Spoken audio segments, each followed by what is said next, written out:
दुर्गेश कुमार जी, बिहार से।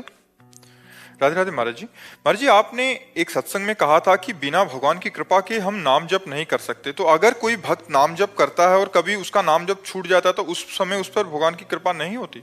नहीं, भगवान की कृपा होती, त्रुटि हो जाती है। माया आकर्षण करती है ना, तो हमसे त्रुटि हो जाती है।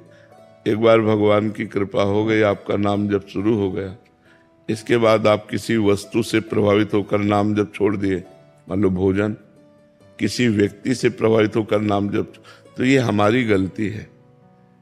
कृपा और गलती कि हम किस भोजन में इतना आसक्त हो गए कि भगवान को भूल गए, भोग में इतना आसक्त हो गए कि भगवान को भूल गए, परिवार में इतना आसक्त हो गए कि भगवान को भूल गए, समस्या में इतना पीड़ित हो गए कि भगवान को भूल गए।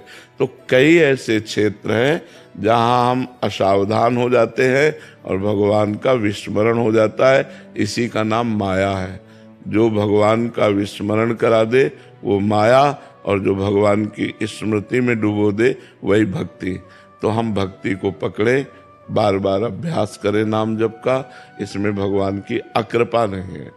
पहली बात तो भगवान किसी पर भी अकृपा नहीं करते। वो इतने दयालु हैं, इतने महान हैं, इतने करुणामय हैं कि वो थोड़ी देर के लिए हमें लगेगा कि बड़ा अमंगल हुआ, भगवान की शरण में हैं, भजन कर रहे हैं, कोई ऐसी घटना घटती है, लगता है बड़ा अमंगल हो गया, लेकिन विश्वास करो उसका परिणाम बहुत बड़ा मंगलमय होगा, परिणाम बहुत मंगलमय होगा। कौरव सोचते थे कि क्या कर लेंगे पांडव, 5 है और हम 100 हैं, और जब महाभारत युद्ध हुआ तो कौरवों के पक्ष में 11 अक्षौणी सेना और पांडवों के पक्ष में 7 अक्षौणी सेना। पर ये नहीं समझते थे कि अखिल ब्रह्मांडों को बल प्रदान करने वाला उनके पक्ष में है। तो भक्त के पक्ष में भगवान होते हैं। पर ऐसा कोई सोचे कि हम भक्ति करें कोई समस्या ना आवे, तो ऐसी बात नहीं है। भक्तों के जीवन में बड़ी बड़ी समस्याएं आई हैं और उन्होंने भगवान के ही आश्रय से उसे पार किया है। तो हमारे ऊपर भगवान की कृपा है, हम किसी समस्या पे या किसी प्रलोभन पे या किसी भोगासक्ति पे इतना आसक्त ना हो जाए कि भगवान को भूल जाए। ये हमारी कमजोरी है, ना कि भगवान की अकृपा। सौरभ संदीप दोषी जी, हरिवंश महाराज जी। गुरुदेव भगवान, भगवत गीता के अध्याय 13 में क्षेत्र क्षेत्रज्ञ विभाग योग में भगवान कहते हैं कि शरीर क्षेत्र है और इसमें स्थित क्षेत्रज्ञ को जानना चाहिए। आगे वे यही कहते हैं कि प्रत्येक शरीर में परमात्मा रूपी प्रभु स्थित हैं। गुरुदेव, मेरी विनम्र जिज्ञासा है कि क्या इस शरीर के 2 क्षेत्रज्ञ जीवात्मा और परमात्मा इसमें स्थित हैं, या जीवात्मा रूपी एक क्षेत्रज्ञ में परमात्मा ही स्थित है? एक ही है, पर 2 दिखाई देते हैं तब तक जब तक बीच में दर्पण रहता है। जैसे हम शीशा रख लें तो हम 2 दिखाई देंगे, एक शीशा के अंदर और एक ये। तो जब तक हम जीव भाव में है, ज्ञान का विषय है, तब तक परमात्मा और जीव भेद रहेगा। और जहां हम परमात्मा में तन्मय हुए, जीवत्व तो खत्म हुआ। जीवत्व होता देहाभिमान के कारण, शरीर में मैं होने के कारण उसी परमात्मा को जीव कह दिया गया। आपका स्वरूप भी परमात्मा स्वरूप है, पर साधना करने पर जब आपको अपने शरीर का राग त्याग करना होगा, स्थूल शरीर, सूक्ष्म शरीर, कारण शरीर, तब आप परमात्मा भाव को, और जब परमात्मा भाव को प्राप्त हो गए तो फिर 2 नहीं, एक रहता है, तब एक रहता है। समझ रहे? तब तक 2 है। जब तक शरीर भाव है तब तक 2 है, और जहां शरीर भाव खत्म हुआ तो ब्रह्मविद ब्रह्म ही भवत, ब्रह्म को जानने वाला वो ब्रह्ममय हो जाता है। गोस्वामी जी ने एक चौपाई लिखी, सोई जानई जेहि देहु जनाई और जानत तुम्हें हो जाए। जो आपको जान गया वो आप ही हो गया, आप मैं हो गया। तो वहां फिर 2 जानत तुम्हें ब्रह्मविद ब्रह्म भवती। जब ब्रह्म को जान लिया जाता है तो ब्रह्ममय हो जाता है। श्री हरिवंश महाराज जी। महाराज जी, मैं एक ज्योतिष हूँ। मेरे पास देश भर से काफी लोग आते हैं अपनी अलग अलग परेशानियां लेकर। सबको समझाता हूँ पर अपने मन को शांत नहीं कर पा रहा महाराज जी। हाँ, अपने मन को समझाने के लिए नाम जप करो भगवान प्रयास का। करता हूँ नाम जप का भी, हाँ, पर जितना नाम जप करोगे उतना ही सुलझन आती चली जाएगी। और भगवान से प्रार्थना करते रहो कि हमारे मन को सतमार्ग में लगावें, हमारे मन को सच्चे मार्ग में लगावें। प्रार्थना भी काम करती है भगवान के, और नाम जप करते रहो, और आधा घंटे सत्संग सुना करो। आज 2 घंटे सत्संग के साथ 10 लाख नाम जप कर चुका। हाँ, अच्छी बात है, पर जितना सुनो उसका मनन करो। श्रवण तभी फलीभूत होता है जब मनन होता है, और मनन तभी फलीभूत होता है जब आचरण में उतारा जाता है। तीनों का एक क्रम है। जैसे हमने सुन लिया, मनन नहीं किया तो विशेष लाभदायक नहीं। सुना और मनन किया और उसे आचरण में उतारा तो विशेष लाभदायक बन जाएगा। दीपांशा अग्रवाल जी। राधे राधे। श्री हरिवंश महाराज जी। महाराज जी, प्रभु से चित्त कैसे जोड़ें? वो प्रभु के प्रति पूर्ण समर्पण कैसे करें? पहले खूब सत्संग सुनना चाहिए और नाम जप करना चाहिए। नाम जप करने से हृदय पवित्र होता है, और सत्संग सुनने से बुद्धि पवित्र होती है। बिनु सत्संग विवेक न होई, राम कृपा बिनु सुलभ न सोई। बिना सत्संग के विवेक नहीं होता, और सत्संग बिना भगवान की कृपा के नहीं मिलता, और विवेक के द्वारा ही समर्पण होता है। जो हमें समझ में आ जाता है कि संसार में हमारा कोई नहीं है, तब समर्पण होता है। जैसे द्रौपदी जी को जब तक लगा कि हमारे पति बलवान हैं, भीष्म आदि रक्षा कर लेंगे, तो किसी ने जब रक्षा नहीं किया तब भगवान को। तो शरणागति या तो विवेक हो और या परिस्थिति हो। परिस्थिति ऐसी नाजुक आ जाए कि कोई साथ देने वाला नहीं, तो भगवान की शरणागति हो जाती है। जैसे विभीषण जी को लात मार दिया रावण ने, इतना बली राजा, अब कहीं ठौर नहीं, भगवान की शरण में आ गए। या फिर इतना ज्ञान हो जाए, दो ही है, परिस्थिति या ज्ञान।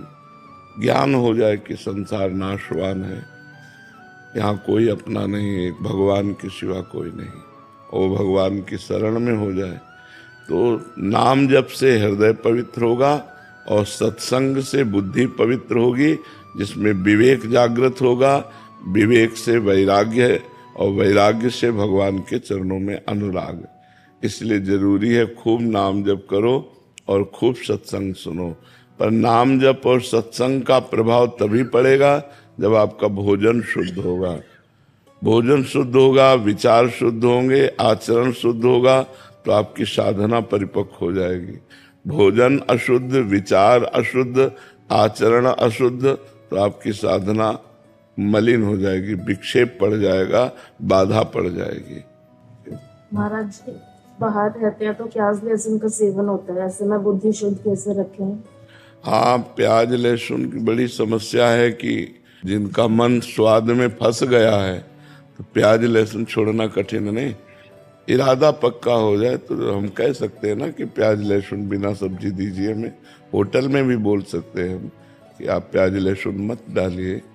तो अगर हम ये कहेंगे कि हमें मिलता ही नहीं है तो गलत बात है। बहुत से ऐसे आर्मी के जवान हैं जहाँ सब सुविधाएं हैं, मांस भी है, सब सुविधाएं, लेकिन वो प्याज लहसुन भी नहीं खाते। तो अगर हम चाहें तो हम बिना प्याज लहसुन का भोजन हमें मिल जाएगा। भाई हम पैसे दे रहे हैं, प्याज लहसुन नहीं डालना तो नहीं डालेगा।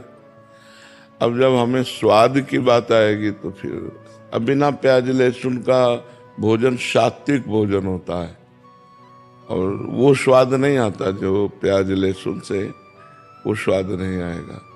वो स्वाद सात्विक पुरुषों को प्रिय है। अगर हम सात्विक भाव लाना चाहें तो हमें छोड़ना पड़ेगा। प्याज लहसुन कोई पाप नहीं है खाना, पर वो तमोगुणी है, वो भजन विहीन वृत्ति पैदा करता है। इसलिए जैसे मसूर की दाल कोई पाप थोड़ी है, लेकिन सात्विक भाव वालों ने मसूर की दाल का त्याग किया है। जैसे बैंगन फल है, कोई उसमें सब्जी है, कोई त्याग वाली बात, लेकिन सात्विक भाव वाले ने त्याग किया। तो कुछ ऐसी चीजें हैं जो पाप नहीं है पर वो तमोगुणी है, इसलिए उसका त्याग किया गया है।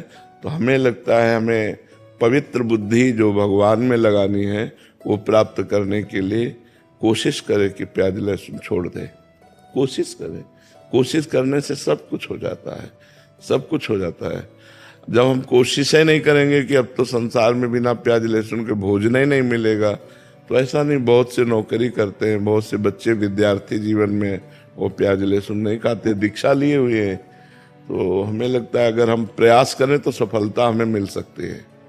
और महाराज जी परिवार जैसे उपांशुक नाम जप करते हैं तो मन में अन्य विचार चलते रहते हैं, तो उससे वो नष्ट हो जाएंगे, वो अन्य विचार नष्ट हो जाएंगे। बस उपांशु जप चलना चाहिए, अन्य विचार अपने आप नष्ट हो जाएंगे। आप उपांशु जप करते हैं। विकास भटनागर मुंबई से।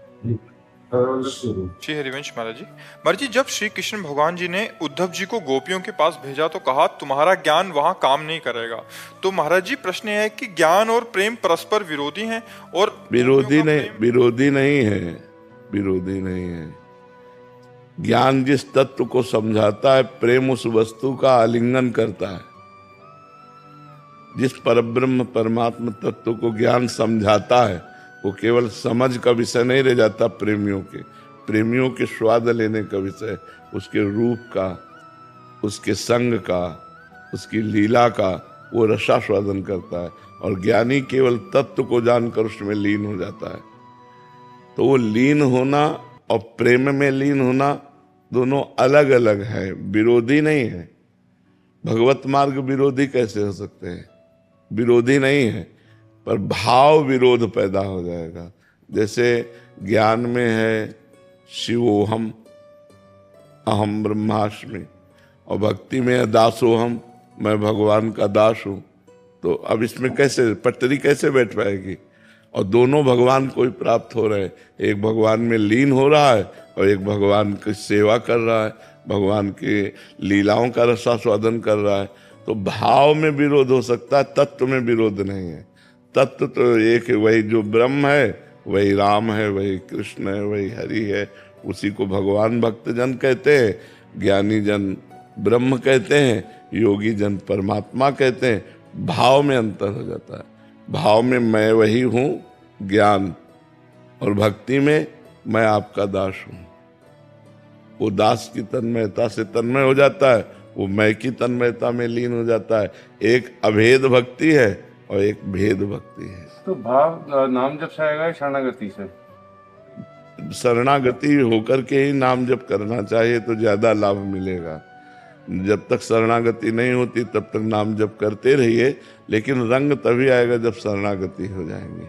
प्रभु की शरण में होकर जब प्रभु का नाम जप करते हैं तो विशेष लाभ की प्राप्ति होती है। जी। भावेश दमन जी। श्री हरिवंश महाराज जी। महाराज जी, पिछले 2 सालों से आपका सानिध्य मिला और आपके बताए हुए मार्ग पे चलने का प्रयास कर रहा हूँ। महाराज जी, गंदी आदतें भी छूटी हैं। पुलिस विभाग में कार्यरत हूँ। अपनी ड्यूटी के दौरान एवं निजी जीवन में कई बार ऐसी विकट परिस्थितियां आती हैं, निश्चित करना मुश्किल हो जाता कि उस विकट परिस्थिति में जोई जोई प्यारो करे सोई मई भावे, समझकर सहना चाहिए या फिर सहना ही पड़ेगा। आपको क्या, बड़े बड़ों को सहना पड़ता है। देखो, इंद्रप्रस्थ के सिंहासन पर आरूढ़ महाराज युधिष्ठिर अपने लाभ लश्कर से हस्तिनापुर बुलाए जाते हैं। तो चक्रवर्ती सम्राट पद का अभिषेक जिनका हो चुका है और गजराज पर बैठकर आते हैं पूरा अपने राजकीय सम्मान के साथ। और शकुन की जो कपट भरी बुद्धि है उससे वो परास्त हो जाते हैं। और 12 वर्ष का वनवास और 1 वर्ष का अज्ञातवास उस महापुरुष को मिलता है जो इतना भी पाप नहीं करता, इतना भी पाप नहीं करता। धर्मराज युधिष्ठिर, धर्मराज मतलब हम लोग धर्म से चलना चाहते हैं, वो धर्मराज है स्वयं। धर्मराज युधिष्ठिर कहा गया नहीं, धर्म के राजा है वो। लेकिन ऐसे महापुरुष को भी छली लोगों ने 12 वर्ष का वनवास, 1 वर्ष का अज्ञातवास और बड़ा कष्ट भोगा उन्होंने, पर विजय उन्हीं की हुई क्योंकि वो धर्म से चलते थे और कौरवों का विनाश हुआ।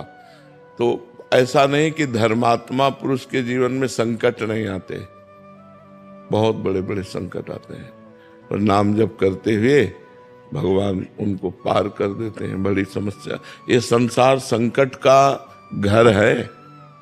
कोई व्यक्ति ऐसा नहीं है जिसको विपत्ति ना आवे, समस्या ना आवे, परेशानियां ना आवे, संघर्ष ना आवे। ये सबके जीवन में आता है। बस धैर्य पूर्वक चुपचाप सहो, नाम जप करो तो भगवान के आश्रय से विपत्ति से निकल जाओगे। वो तुम्हें पीस नहीं पाएगी, और अगर भगवान का आश्रय नहीं तो मिटा देगी। अगर भगवान का आश्रय तो आप पार हो जाओगे।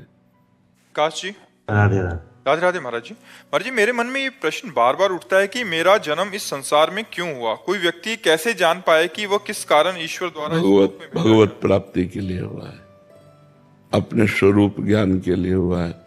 क्योंकि अन्य योनियों में हम स्वरूप ज्ञान प्राप्त नहीं कर सकते। भैंस गधा घोड़ा बन करके हम भगवत प्राप्ति नहीं कर सकते, हम मनुष्य बनकर ही कर सकते हैं। तो हमें चाहिए कि संसार के कार्य करते हुए जो मुख्य उद्देश्य है भगवत प्राप्ति, वो हम करते रहें। निरंतर नाम जप करते हुए भगवान की शरण में होकर भगवान को प्राप्त करें। यही तन कर फल विषय न भाई, भजी राम सब काम बिहाई। जो मनुष्य शरीर है इसका फल विषय भोग नहीं है, समस्त कामनाओं का त्याग करके भगवान की प्राप्ति है। जिसको समझ में आ गया वही जीत गया। नहीं फिर पुनरपि जननम पुनरपि मरणम पुनरपि जननी जठरे शयनम, बार बार जन्म बार बार मरण, यही सब चक्कर चलता रहता है जी। कैप्टन अरुण राधे महाराज। श्री हरिवंश महाराज जी, मैं पूर्व में भारतीय सेना अधिकारी थे, अब काफी लंबे समय से कह रहे लंदन में रह रहे हैं। महाराज जी ये कह रहे कि वहाँ जगन्नाथ जी के मंदिर में इनको मुख्य भूमिका निभाने का वो मिला। महाराज जी कह रहे हैं कि वहाँ कहीं ना कहीं दो गुट हो गए हैं, तो कह रहे कि अब मेरे को मतलब ऐसे भेदभाव में मैं सच्ची सौहार्द और सच्ची भक्ति को पुनः स्थापित कैसे कर सकता हूँ? अपने को देखना है कि अपने स्वार्थ की पूर्ति की कामना का त्याग करके परमार्थ की पुष्टता के लिए जितना बैर विरोध रहित अधिकार मिल सके उतना कर लो। और जब लगे कि बहुत बैर विरोध हो रहा है तो छोड़ दो और एकांत में भजन करो, अपने घर में भजन करो। बैर विरोध भक्ति नहीं है, बैर विरोध भक्ति नहीं है। मान लो यहाँ लग रहा है कि यहाँ बैठने से झगड़ा होने वाला है, उठे चल दिए राधा राधा राधा। और अगर प्यार से हो रही सेवा तो भगवान की ही हो रही। अगर वैर विरोध हो जाए तो इस्तीफा दे देना चाहिए अपनी तरफ से। ये सब अगर करोगे तो भक्ति नहीं रहेगी, फिर वो वैर विरोध आ जाएगा, नहीं आ जाएगा जी। दिग्विजय जी। श्री हरिवंश। श्री हरिवंश महाराज जी। महाराज जी, गुरु चरणों में प्रेम कैसे बढ़ता रहे? महाराज जी हमेशा गुरु आज्ञा में रहना। हाँ, गुरु आज्ञा में रहने से ही गुरु चरणों में प्रेम होता है। जैसी गुरु आज्ञा करें वैसा हम पालन करें तो गुरु चरणों में प्रेम हो जाएगा। और यदि हम गुरु आज्ञा का विरोध करें, उनके अनुकूल ना चलें, तो फिर द्वेष हो जाएगा। गुरु निंदा करने लगोगे, गुरु को मनुष्य मानकर उनके दोष दिखाई देंगे, फिर उनका वर्णन करोगे। मतलब कई तरह के बाहरी परिवेश ऐसे होते हैं जिनमें निंदा की जा सकती है, जिनमें निंदा की जा सकती है, पर उनकी स्थिति को समझना कठिन है। तो अब समझना होगा। अगर हम अपने गुरुदेव से प्रेम करना चाहते हैं तो समझना होगा, उनकी परिस्थिति समझना होगा, उनकी स्थिति समझना होगा। स्थिति अध्यात्म होती है और परिस्थिति मायामयी होती है। तो हमें चाहिए कि अपने गुरुदेव से प्यार करें माँ की तरह। जैसे मेरी माँ जैसी भी है, मेरी माँ है। माँ में थोड़ी देखा जाता है कि धनी है कि निर्धन है, माँ तो माँ है। गुरुदेव तो मेरे गुरुदेव। अच्छा, अगर हम गुरुदेव को परब्रह्म माने, क्योंकि वो परब्रह्म परमात्मा है, गुरुर ब्रह्मा गुरुर विष्णु गुरुर्देव महेश्वरा, गुरु साक्षात। हाँ महाराज जी, जैसे आपने भी कहा कि जो दोष दर्शन करते हैं महाराज जी, तो इनको वैष्णव अपराध नहीं लगेगा? बच्चा तो फिर पतन भी तो होता है। पतन होता है ऐसा नहीं होता है, पतन होता है, फिर इनका बहुत बुरी तरह से पतन होता है। बहुत अच्छा बच्चा, माया भी अपने प्लानिंग में रहती है। दो पार्षद हैं, एक है भगवान के पार्षद जैसे आप लोग कि अब कुछ भी हो हम तो अब भजन करेंगे, सतमार्ग में चलेंगे, और एक होते हैं कि सतमार्ग में चलने वालों को गिरा के ही मानेंगे। दो होते ना, अब कुछ लेना देना नहीं, लेकिन आपके मन के उत्साह को गिरा देना है। तो दो पक्ष हैं, अपने को अपने में डटे रहना है। विरोध तो बड़े बड़े सिद्ध महापुरुषों को, मीरा जी का विरोध नहीं हुआ, प्रहलाद जी का विरोध नहीं हुआ, नरसिंह मेहता जी का विरोध नहीं हुआ, बड़े बड़ों का विरोध होता है। इसलिए हमें चाहिए कि हम अपनी श्रद्धा बचा के रखें, अपनी श्रद्धा बनाए रखें। विरोध करने वालों का चश्मा अलग होता है और श्रद्धा वालों का चश्मा अलग होता है, तो हम अपने चश्मे को न बिगड़ने दें। दुर्योधन निंदा करता था भगवान श्री कृष्ण की, भगवान को भगवान ही नहीं मानता था। जब पांडवों के पक्ष से भगवान संधि कराने गए तो भगवान को भी बंदी बनाने का पूरा प्रयास किया, तब भगवान ने विराट रूप दिखाया भगवान का। तो इसलिए हमें चाहिए कि विरोधियों को भी नमस्कार करें और अपने भजन में लगे रहे। अगर विरोधियों का विरोध करेंगे तो वो हमारा विरोध कर रहे, तुम उनका विरोध कर रहे, बात तो एक ही हो गई। हमें विरोधियों का भी विरोध नहीं करना, नमस्कार करके चुपचाप भजन में चलना।